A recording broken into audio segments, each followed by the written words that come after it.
Well, so next two problems on them. Mannu and Srishti are partners in a firm sharing profits in the ratio of 3:2, following the balance sheet of the firm as on 31st March 2018. As on 31st March 2018.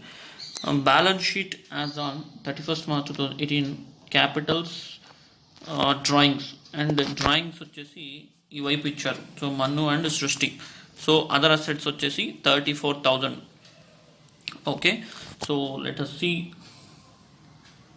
continuation. Yeah, profit for the okay,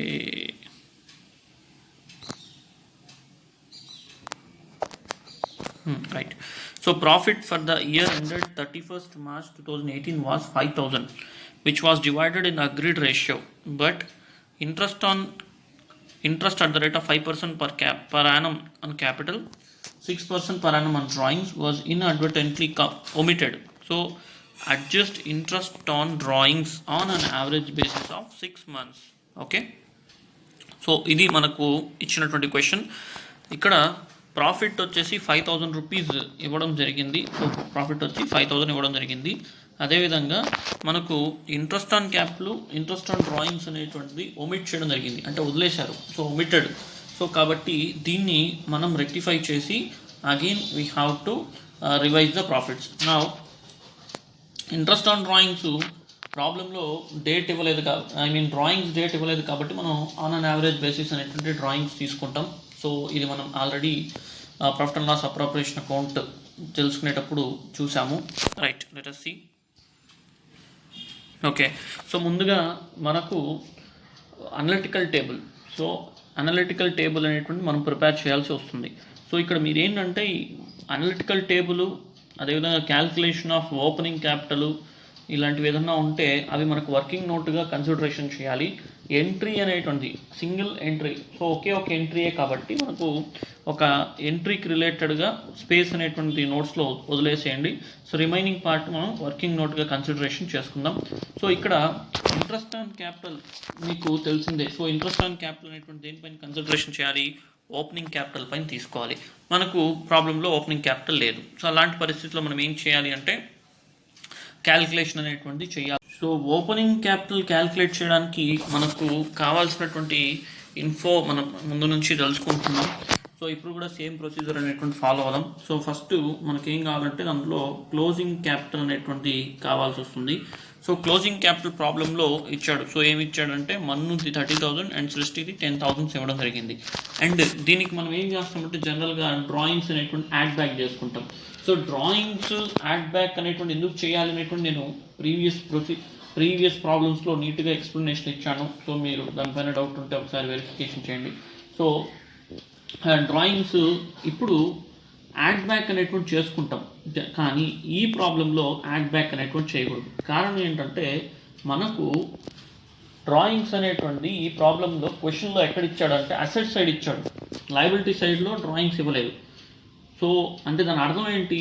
లయబిలిటీస్లో ఉన్నటువంటి క్యాపిటల్లో నుంచి ఈ drawings అనేటువంటి deduct చేయలేదు, సపరేట్గా అసెట్స్లో చూపించడం జరిగింది. కాబట్టి మనం డ్రాయింగ్స్ని ఇక్కడ యాడ్ బ్యాక్ చేయాల్సిన అవసరం లేదు, because it is not included in the closing capital. So drawings not included in closing capital కాబట్టి దీంట్లో డ్రాయింగ్స్ అవసరం లేదు. దెన్ నెక్స్ట్ వన్ ప్రాబ్లంలో మనకేముంది? ప్రాఫిట్ ఉంది. ప్రాఫిట్ అనేటువంటి క్యాల్కులేట్ చేద్దాం. సో ప్రాఫిట్ అనేటువంటి let's find the profit. So profit ఎంత ఇచ్చాడు మనకు? 5,000 రూపీస్ క్వశ్చన్లో ప్రాఫిట్ ఇవ్వడం జరిగింది. ఈ 5,000లో రేషియో ఏమి ఇచ్చాడంటే 3:2 రేషియో. సో 3:2 రేషియో ఏదైతే ఉందో దీని ప్రకారంగా మనం షేర్ చేస్తే వచ్చేటువంటిది 3,000, 2,000. దాన్ని మనం ఏం చేయాలంటే యాడ్ బ్యాక్ చేసుకోవాలి. సో దాన్ని మైనస్ చేయాలి, ఎందుకంటే ఆల్రెడీ అది యాడెడ్ అయి ఉంటుంది, అంటే ఓపెనింగ్ క్యాపిటల్కి అది యాడ్ అయి ఉంటుంది. ఇప్పుడు దాన్ని మనం ఏం చేయాలంటే మైనస్ చేసుకుంటాం. So 3,000 and 2,000. So remaining answer ఏంటంటే 27,000, 8,000 is the opening capital. Then based on this capital, 27,000 into 5% interest on capital. కాబట్టి సో ఇక్కడ 1,350 ఇంట్రెస్ట్ ఆన్ క్యాపిటల్, ఇక్కడ 400 అనేటువంటి ఇంట్రెస్ట్ ఆన్ క్యాపిటల్ మనం కన్సిడరేషన్ తీసుకోవచ్చు. రైట్, నెక్స్ట్ వన్ మనకు తర్వాత అడ్జస్టింగ్ టేబుల్. సో అనలిటికల్ టేబుల్లోకి వెళ్దాం. సో అనలిటికల్ టేబుల్ విషయానికి వచ్చేటప్పటికి ఇక్కడ ఫస్ట్ ఫార్మాట్ ప్రిపేర్ చేయండి. Particulars, Mannu's capital, Srishti's capital and firm. Then first of all interest on capital అనేటువంటిది ఏం చెప్పాడు? ఓమిటెడ్ అన్నాడు, అంటే రికార్డ్ చేయలేదు. సో ఇప్పుడు ఇంట్రెస్ట్ ఆన్ క్యాపిటల్ వల్ల పార్ట్నర్స్కి ఏమవుతుందంటే క్యాపిటల్ వాల్యూ ఇంక్రీజ్ అవుతుంది. సో సో మనం దాన్ని క్రెడిట్ చేసుకుంటాం. So partners capital value increase అవుతుంది కాబట్టి పార్ట్నర్స్ అకౌంట్ని క్రెడిట్ చేయడం జరుగుతుంది. అదేవిధంగా ఫర్మ్కి ఏమవుతుంది? ఎక్స్పెన్స్. దాన్ని ఏం చేయాలి? డెబిట్ చేసుకోవాలి. సో ఫార్మ్కి ఎక్స్పెన్స్ కాబట్టి దాన్ని మనం డెబిట్ చేసుకున్నాం. So 1750. So 1350 and 400 1750. Then interest on drawings విషయాన్ని ఉందాం. ఇంట్రెస్ట్ ఆన్ డ్రాయింగ్స్ ఫర్మ్కి ఏమవుతుంది అంటే ఇన్కమ్ అవుతుంది. దాన్ని మనం ఫర్మ్ అకౌంట్కి క్రెడిట్ చేయాలి. సో ఇంట్రెస్ట్ ఆన్ డ్రాయింగ్స్ అనేటువంటి క్రెడిట్ చేయాలి. కానీ పార్ట్నర్స్కి ఏమవుతుంది అంటే అది పార్ట్నర్స్ పాయింట్ ఆఫ్ వ్యూలో అయితే ఎక్స్పెన్స్. సో వాళ్ళ క్యాపిటల్ అకౌంట్ని డెబిట్ చేసుకోవాలి. రైట్. ఇప్పుడు ఇంట్రెస్ట్ ఆన్ డ్రాయింగ్స్ క్యాలిక్యులేషన్ అనేటువంటి తీసుకుందాం. డ్రాయింగ్స్ ఎంత ఉంది మనకి ఇక్కడ అంటే 4000 అండ్ 2000. సో 4000 ఒకటి, 2000 ఒకటి. ఓకే. సో ఒకరికి 4000, ఇంకొకరికి వచ్చి 2000. సో దీనిపైన క్యాలిక్యులేషన్ అనేటువంటి మనం చేద్దాం. సో 4000 ఇంటూ పర్సంటేజ్ ఏంటంటే 6%. సో 6/12. So 6/12 6%, 6/100 into. ఎప్పుడైనా సరే డ్రాయింగ్స్కి రిలేటెడ్గా మనం కొన్ని ప్రాబ్లమ్స్ ఆల్రెడీ చేస్తున్నాం. డ్రాయింగ్స్ ఏ డేట్లో విత్డ్రాన్ ఉంది అనేటువంటి మనకు ప్రాబ్లంలో ఇవ్వాలి. కానీ అలా ఇవ్వకపోతే మనం ఏం చేయాలంటే ఆన్ అన్ యావరేజ్ బేసిస్ అనేటువంటి తీసుకోవడం జరుగుతుంది. సో ఇప్పుడు దీని క్యాలిక్యులేషన్ ద్వారా మనం ఫైండ్ అవుట్ చేద్దాం. So first person 120. So first పర్సన్కి ఎంత అంటే 120. దెన్ సెకండ్ పర్సన్ విషయానికి వచ్చేటప్పటికి అతని డ్రాయింగ్స్ ఎంత అంటే 2000 సెకండ్ పర్సన్కి. So 2000 into 6/100 into 6/12. సో మనకు ఎంత మిగులుతుంది అంటే 60 రూపీస్. సో టోటల్ డ్రాయింగ్స్ ఎంత అంటే ఇంట్రెస్ట్ ఆన్ డ్రాయింగ్స్ ఎంత అంటే 180.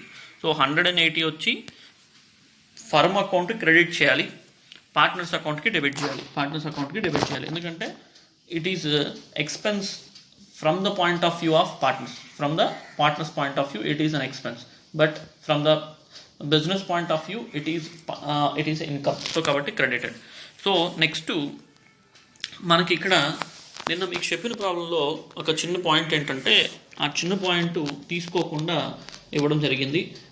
అలా మనం ఫస్ట్ ప్రాబ్లంలో రిలేటెడ్గా ప్రాఫిట్కి రిలేటెడ్గా మనం ఇక్కడ ఒక పాయింట్ అనేటువంటి ఈ వీడియోలో అడిషనల్గా చూపించడం జరుగుతుంది, యాడ్ చేయడం జరుగుతుంది. సో ఈ ప్రాబ్లంలో మనకు ఇవ్వబడి ఉంది, అదేంటి అనేటువంటిది చూద్దాం.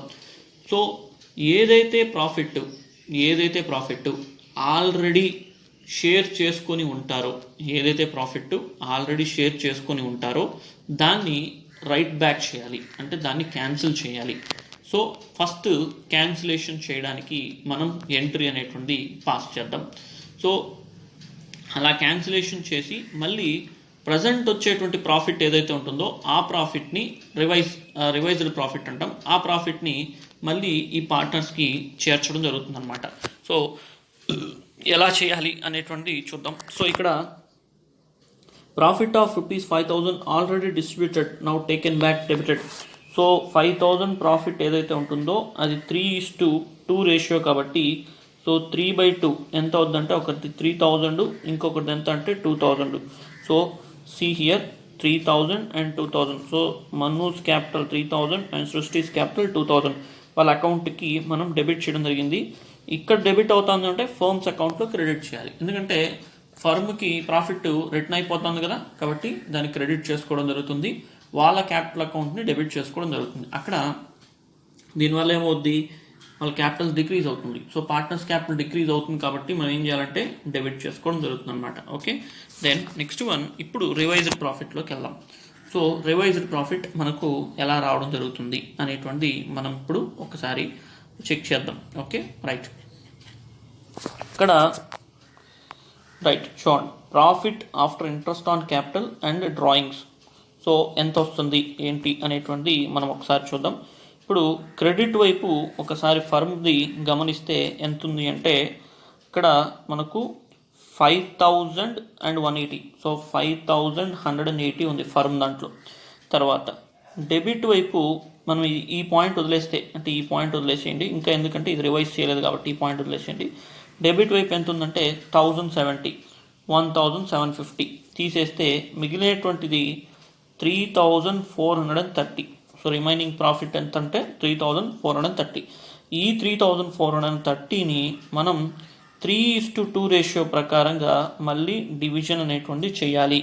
సో ఇలా డివైడ్ చేయడం వల్ల మనకి ఇక్కడ మన్నూస్కి 2,058 అండ్ అదేవిధంగా సృష్టికి 1,372 అనేటువంటి రావడం జరుగుతుంది.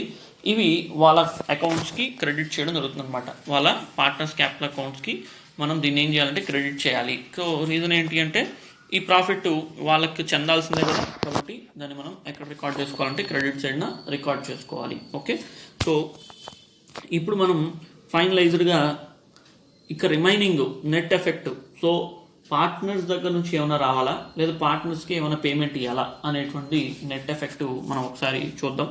రైట్, సో మనకి ఇక్కడ ఫర్మ్ అకౌంట్ నిల్ అయిపోతుంది, ఎందుకంటే రెండు వైపులా ఈక్వల్ వస్తుంది. సో ఎలా వస్తుందో చూద్దాం. రైట్, సో ఇప్పుడు ముందుగా మన్నూస్ క్యాపిటల్ అకౌంట్ ప్రిపేర్ చేద్దాం. సో మన్నూస్, సో ఫస్ట్ మన్ను క్లియర్ చేయండి.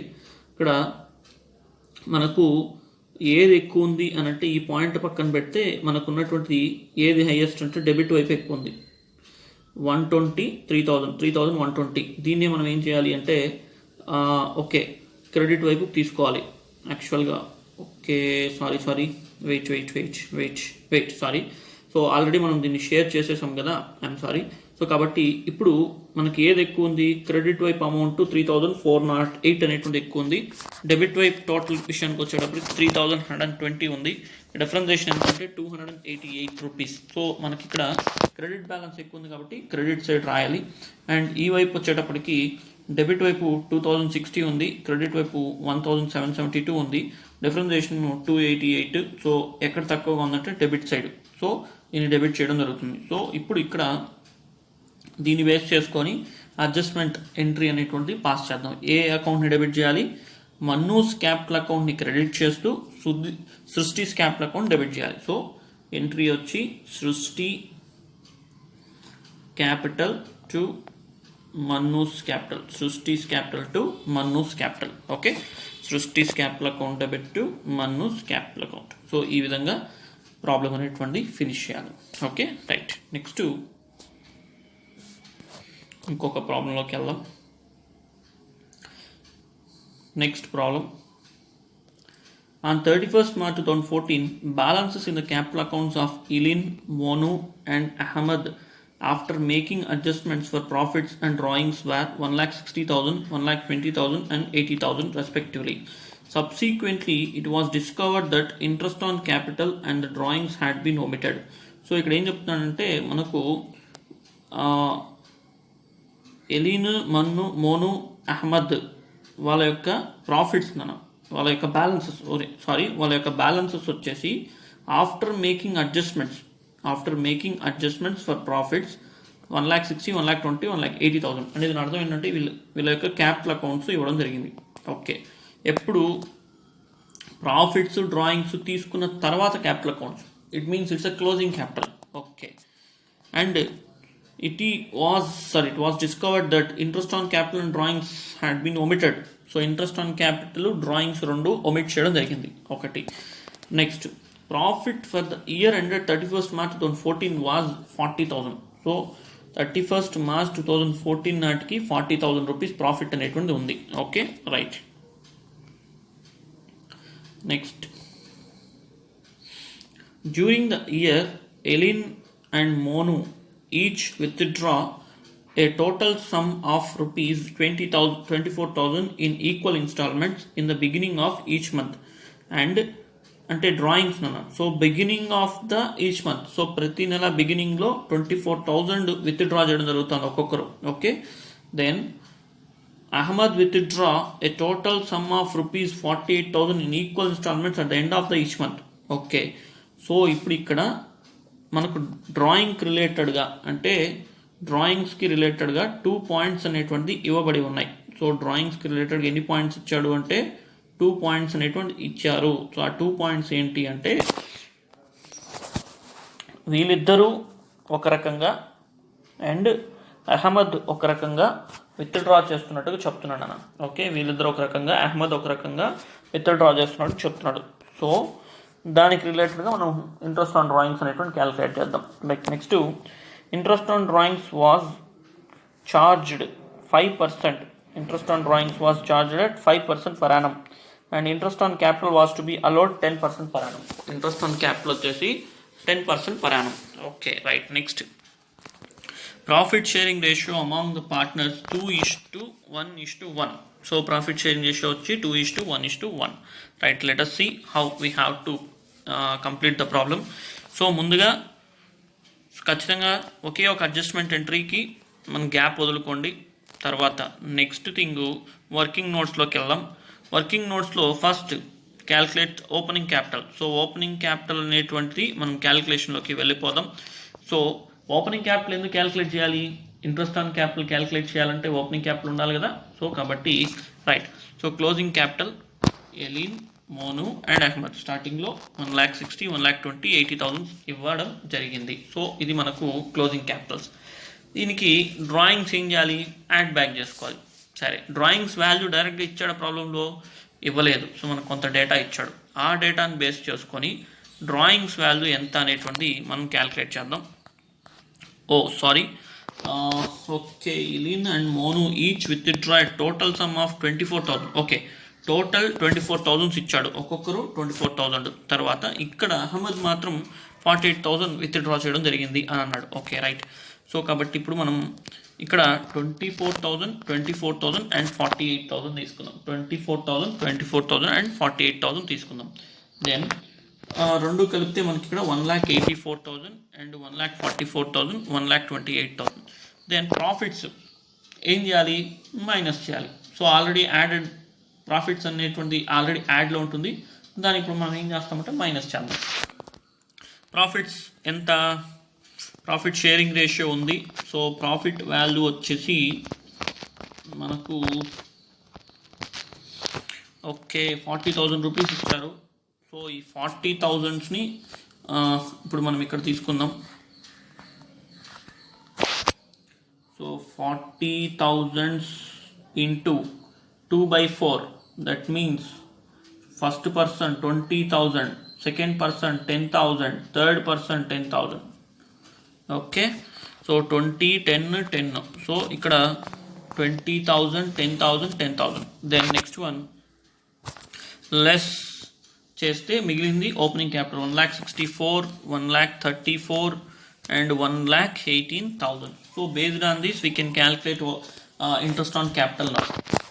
ఎప్పుడే గుర్తుపెట్టుకోండి, ఇంట్రెస్ట్ ఆన్ క్యాపిటల్ దేనిపైన క్యాల్కులేట్ చేయాలి అంటే ఓపెనింగ్ క్యాపిటల్ పైన, అదేవిధంగా అడిషనల్ క్యాపిటల్ పైన, రెండింటిపైన చేయాలి తప్ప క్లోజింగ్ క్యాపిటల్ పైన ఇంట్రెస్ట్ అనేటువంటి క్యాల్కులేట్ చేయకూడదు. కారణం, క్లోజింగ్ క్యాపిటల్ అంటే ఆ ఫైనాన్షియల్ ఇయర్ ఎండ్ అయిపోతుంది కదా, మరి దానిపైన ఇంట్రెస్ట్ ఏం క్యాల్కులేట్ చేస్తాం? చేయలేము. సో కాబట్టి ఇది గుర్తుపెట్టుకోవాలి. సో ఇప్పుడు మనకు 1,64,000 into 10/100, 16,400. అదేవిధంగా 1,34,000 into 10/100, 13,400. అదేవిధంగా 1,18,000 into 10/100, 11,800. సో ఇది మనకు ఇంట్రెస్ట్ ఆన్ క్యాపిటల్స్ అనమాట. సో ఇది మనకు ఉన్నటువంటి interest on capitals. Then next one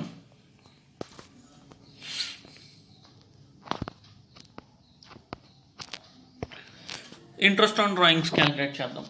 interest on drawings విషయానికి వచ్చేటప్పటికి మనం 2 సిచ్యువేషన్స్ తీసుకోవాలి. ఫస్ట్ సిచ్యువేషన్ ఏంటి అంటే 24,000 రూపీస్ ఈచ్ అన్నాడు ఫస్ట్ కేసులో. కానీ వాళ్ళు ఏం చెప్తున్నారు? In equal instalments in the beginning of each month. So ప్రతి నెల బిగినింగ్లో ఈక్వల్గా తీసుకుంటున్నాడు. అంటే దాని అర్థం ఏంటి అంటే మనకు ఇక్కడ 24,000 ఏదైతే విత్డ్రా చేశాడో అది 12 monthsకి తీసుకున్నాడు. అంటే దాని అర్థం 2,000 రూపీస్ ఇక్కడ ఈ 2,000 రూపీస్ పర్ మంత్ విత్డ్రా చేయడం జరిగింది. సో ఇప్పుడు ఎప్పుడు విత్డ్రా చేస్తున్నాడు? Beginning of the every month. So every month బిగినింగ్లో తీసుకోవడం జరిగింది. సో ఇప్పుడు మనకు డ్రాయింగ్స్ ఫార్ములా ఏంటి? Total drawings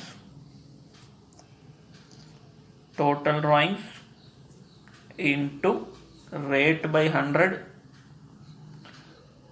into average period by 12. So average period by 12 ఇది మనకు ఉన్నటువంటి formula for interest on drawings. ఇప్పుడు ఎలిన్ అనేటువంటి పర్సన్ తీసుకుందాం. Interest on drawings total drawings ఎంత? 24,000. ఓకే, రేట్ ఎంత? ప్రాబ్లంలో మనకి ఇచ్చింది 5%. ఓకే, తర్వాత యావరేజ్ పీరియడ్ క్యాలిక్యులేట్ చేయాలి కదా, డివైడెడ్ బై 12. యావరేజ్ పీరియడ్ అనేటువంటి ఎలా క్యాలిక్యులేట్ చేయాలి గుర్తుందా? సో నేనే చెప్తున్నాను. యావరేజ్ పీరియడ్ ఎలా క్యాలిక్యులేట్ చేస్తాము అంటే మనకు months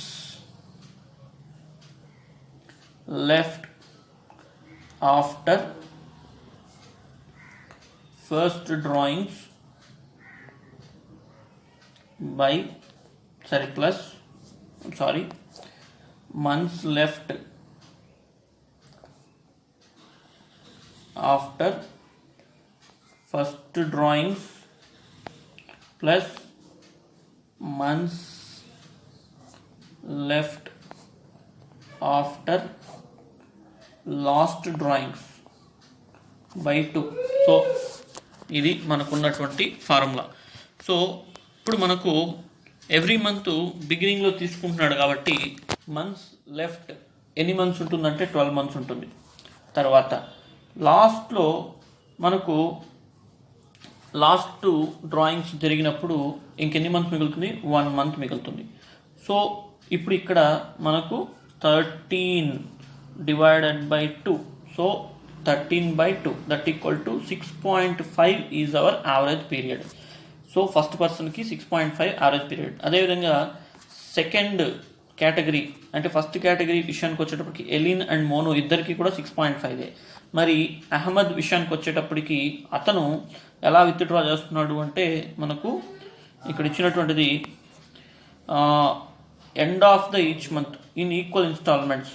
so end of the each month. So ప్రతి నెల ఎండింగ్లో ఇక్కడ విత్డ్రా చేస్తున్నాడు కాబట్టి మనకు ఈ పాయింట్ ఆఫ్ వ్యూలో యావరేజ్ పీరియడ్ ఎంత వస్తుందంటే ఫస్ట్ డ్రాయింగ్స్ ఎప్పుడు, ఫర్ ఎగ్జాంపుల్ మనకి ఇక్కడ ఫైనాన్షియల్ ఇయర్ ఎప్పుడు ఇచ్చాడు?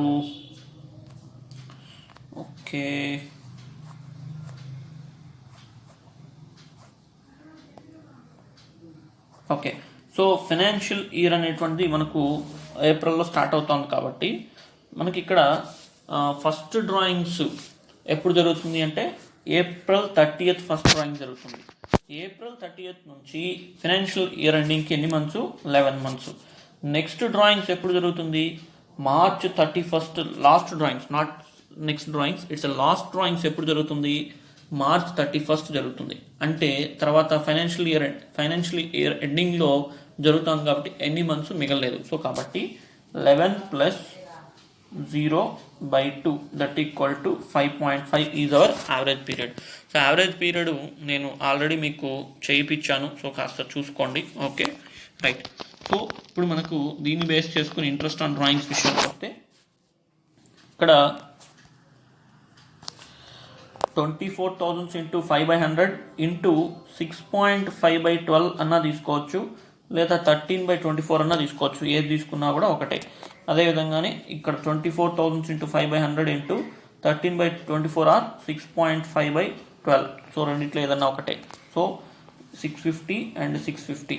అదేవిధంగా నెక్స్ట్ 48,000 ఇంటూ 5%, 5/100 ఇంటూ మనకు 5.5 డివైడెడ్ బై 12. 5.5 డివైడెడ్ బై 12 అన్నా లేదా 11/24 అన్నా రెండిట్లో ఏదన్నా ఒకటి తీసుకోవచ్చు. ఓకే సో ఇలా క్యాలిక్యులేషన్ అనేటువంటి తీసుకోవాల్సి వస్తుంది. దీని ద్వారా మనకు ఆన్సర్ 2,400 రూపీస్ అనేటువంటి జనరేట్ అవుతుంది. ఓకే సో ఇది మనకి ఇంట్రెస్ట్ ఆన్ డ్రాయింగ్స్ అనమాట. రైట్ నౌ మనం అనలిటికల్ టేబుల్లోకి వెళ్దాం. Now let us go for analytical table.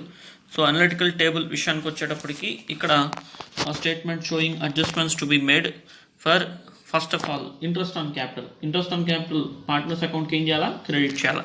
So 16,400, 13,400 and 11,800 so already calculated. Firm అకౌంట్కి డెబిట్ చేయాలి. ఎందుకు? It is an expense for the firm point of view, but it is an income from partners point of view. Okay right. Next one interest on drawings వచ్చి firm point of వ్యూలో income కాబట్టి అకౌంట్ని credit చేసుకుందాం. అదే partners point of వ్యూలో అయితే అది expense. So partners capital account ఏమవ్వాలి, డిక్రీజ్ అవ్వాలి కాబట్టి డెబిట్ చేసుకోవాలి. 650, 1,100 అండ్ హియర్ 2,400. దెన్ నెక్స్ట్ ప్రీవియస్గా మనం ఏదైతే ప్రాఫిట్స్ డిస్ట్రిబ్యూట్ చేసి ఉన్నామో దాన్ని యాడ్ బ్యాక్ చేసుకుంటాం. సో అంటే దానికి రైట్ ఆఫ్ చేయాలి, not add back, it's a right of. So right of కాబట్టి ఇప్పుడు ఇచ్చిన ప్రాఫిట్ తిరిగి వచ్చేస్తుంది, ఫర్మ్కి తిరిగి వస్తుంది కాబట్టి ఫర్మ్ అకౌంట్ ఏం చేయాలంటే క్రెడిట్ చేయాలి. బికాస్ ప్రాఫిట్ జనరేట్ అవుతుంది కదా, సో తిరిగి వస్తుందంటే ప్రాఫిట్ వెనక్కి వస్తుంది కాబట్టి ప్రాఫిట్ క్రెడిట్ చేసుకుంటాం 40,000. ఇదే ఎవరు ఇస్తున్నారు, పార్ట్నర్స్ ఇచ్చేస్తున్నారు. సో వాళ్ళ అకౌంట్ ఏం చేయాలి, డెబిట్ చేసుకోవాలి. So 20,000, 10,000 and 10,000, 20,000, 10,000 and 10,000. Then next one ఇప్పుడు ప్రాఫిట్స్ని రివైజ్ చేద్దాం. ఓకే రివైజ్ ప్రాఫిట్స్ చేద్దాం. ఇక్కడ ఎంత ఉంది, క్రెడిట్ వైపు 2,400 అండ్ 40,000. సో ఎంత ఉందంటే డెబిట్ వైపు క్రెడిట్ వైపు 42,400 రూపీస్ అనేటువంటి మనకి ఇక్కడ క్రెడిట్ వైపు ఇవ్వబడి ఉందన్నమాట. మరి డెబిట్ వైపు విషయానికి వచ్చేద్దాం. సో డెబిట్ వైపు సో ఇక్కడ మనకు ఈ సెకండ్ లైన్ ఏం లేదనుకోండి, యాక్చువల్గా ఇది ఇక్కడ ఏమీ లేదు అనుకోండి. సో ఇప్పుడు ఈ 2,400 ప్లస్ 40,000 42,400 డెబిట్ వైపు ఎంత ఉందంటే 41,600 ఉంది. సో డిఫరెన్షియేషన్ ఎంత వస్తుంది మనకు, డిఫరెన్షియేషన్ ఏంటి అంటే చూద్దాం ఒకసారి. So variation is 800. So variation ఎంత అంటే 800 రూపీస్. ఈ 800 రూపీస్ ఏదైతే ఉందో దీన్ని ఇప్పుడు మనం 2:1:1 రేషియో ప్రకారంగా డివైడ్ చేయాలి. ఇక్కడ లాస్ వచ్చిందా ప్రాఫిట్ వచ్చిందా అంటే ప్రాఫిటే వచ్చింది, ఎందుకంటే క్రెడిట్ వైపు బ్యాలెన్సే ఎక్కువ ఉంది, డెబిట్ వైపు బ్యాలెన్స్ తక్కువ ఉంది కాబట్టి ఇది ప్రాఫిట్ కాబట్టి మనం పార్ట్నర్స్ క్యాపిటల్ అకౌంట్కి ఏం చేయాలంటే క్రెడిట్ చేసుకోవాలి. సో క్రెడిటింగ్ వచ్చేసి రేషియో ప్రకారం తీసుకుందాం. సో ఇప్పుడు ఇక్కడ 400, 200 అండ్ 200. So 400, 200 and 200. సో ఇది మనకు వచ్చినటువంటి credit values for partners capital account. నా డెబిట్ టు ద ఫర్మ్ అకౌంట్ని డెబిట్ చేయాలి. ఎందుకు? ఇప్పుడు ఫర్ ఎగ్జాంపుల్ ఇది ఉందనుకుందాం, P&L అకౌంట్. క్రెడిట్ వైపు టోటల్ ఎంత ఉంది, సో 42,400. డెబిట్ వైపు టోటల్ ఎంత ఉంది, 41,600 ఉంది. సో 42,400, 41,600. డిఫరెన్షియేషన్ ఎంత, 800. సో ఎక్కడ రాస్తున్నాం, ప్రాఫిట్ అండ్ లాస్ అప్రోప్రియేషన్ అకౌంట్లో డెబిట్ వైపు తీసుకుంటున్నాం. దీన్ని ఈ డెబిట్ వైపు మనం ఏం చేస్తాం అంటే షేర్ చేస్తాం ఎవరికి, పార్ట్నర్స్ క్యాపిటల్ అకౌంట్కి. సో ఫర్మ్ అకౌంట్లో డెబిట్ అవుతుంది, పార్ట్నర్స్ క్యాపిటల్ అకౌంట్లో క్రెడిట్ అవుతుంది. Okay right. సో ఆ విధంగా దీన్ని ప్రిపేర్ చేయడం జరుగుతుంది. దెన్ ఇప్పుడు net effect in partners capital account check చేద్దాం. రెండిట్లో ఏది ఎక్కువ ఉంది ఏది తక్కువ ఉంది ఒకసారి చెక్ చేద్దాం. మనకు డెబిట్ వైపు ఎలిన్ అకౌంట్లో 20,650, క్రెడిట్లో 16,800, డిఫరెన్షియేషన్ 3,850. దేంట్లో ఉంది, డెబిట్ వైపే ఎక్కువ ఉంది. ఓకే కాబట్టి డెబిట్ రికార్డ్ చేస్తాం. క్రెడిట్ ఇక్కడ మోనూస్ క్యాపిటల్ టోటల్ డెబిట్ వైపు వచ్చి మనకు 650, 10,650. క్రెడిట్ వైపు వచ్చి 13,400 అండ్ 200, 13,600 ఉంది. సో క్రెడిట్ వైపే ఎక్కువ ఉంది అంటే దాని అర్థం మోనూస్కే ఇంకా అడిషనల్గా పేమెంట్ అనేటువంటి వెళ్తా ఉంది. సో మోనూస్ క్యాపిటల్ అకౌంట్కి అడిషనల్ పేమెంట్ వెళ్తా ఉంది. ఎలిన్స్ అకౌంట్లో ఎలిన్స్ నుంచి రిసీవ్ చేసుకుంటున్నారు, మోనూస్కి పేమెంట్ అనేటువంటి వెళ్తా ఉంది. ఓకే అహ్మద్ విషయానికి వద్దాం. అహ్మద్ దాంట్లో డెబిట్ వైపు 1,100 అండ్ 10,000, సో 11,100. క్రెడిట్ వైపు 11,800 అండ్ 200, సో 12,000. సో క్రెడిట్ వైపే ఎక్కువ ఉంది, ఎంత ఉంది, 900 రూపీస్ ఎక్కువగా ఉందన్నమాట. సో అహ్మద్కే 900 ఎక్సెస్గా ఇవ్వడం జరుగుతుంది. సో ఇంకా ఫర్మ్ అకౌంట్ విషయానికి వస్తే 0 అయిపోద్ది. Firm account automatically become 0. Okay, then ఇప్పుడు మనకి ఇక్కడ అడ్జస్ట్మెంట్ ఎంట్రీ వచ్చి Eileen's capital account debit, Monu's capital account credit, అదేవిధంగా అహ్మద్ క్యాపిటల్ అకౌంట్ కూడా క్రెడిట్లో రికార్డ్ చేస్తాం. So Eileen's capital account debit to Monu's capital account to Ahmed capital account. So ఇది మనకు ప్రాబ్లం ఈ విధంగా చేయడం జరుగుతుంది. Okay, right.